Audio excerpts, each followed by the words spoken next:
High! তো তোমাদের কাছে নিয়ে চলে এসেছি Sunday edition what I eat in a day. তো হ্যাঁ, এটা mini blog cum what I eat in a day হয়ে গেছে, সেটাই তোমাদের কাছে শেয়ার করছি। সকাল সকাল শুনতেই পেলে শঙ্খের আওয়াজ, বাড়িতে পুজো হয়ে গেছে।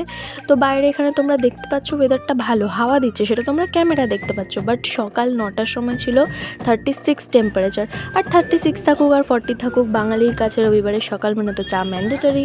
তো চা খেয়ে চলে গেলাম বাজারে। হ্যাঁ, বেশি দূরে যেতে পারিনি, একদমই বাড়ির কাছে, বিকজ বাইকে বসেই মানে জাস্ট পা পুড়ে যাচ্ছে লিটারালি, এতটাই রোদের তাপ। তো বাড়ি এসে রিফ্রেশমেন্টের জন্য খেয়ে নিলাম একটুখানি ঠান্ডা ঠান্ডা আম পান্না। দেন ব্রেকফাস্ট করে নিলাম আমারই পছন্দের একটা সাউথ ইন্ডিয়ান ডিশ দিয়ে, যেটা হচ্ছে ইডলি। আর এগেনও আমার পছন্দের গরমের ফল, সেটা হচ্ছে লিচু, সেটা খেয়ে নিলাম। লাঞ্চে খেয়েছিলাম চিকেন, সেটা দেখাতে ভুলে গেছি। দেন স্ন্যাক্সে খেয়েছিলাম একটুখানি চকলেট কেক। আর রাতেও ডিনার করেছিলাম চিকেন আর রুটি দিয়ে, তারপরে একটা আইসক্রিম খেয়েছিলাম। তো এরমভাবেই গেল।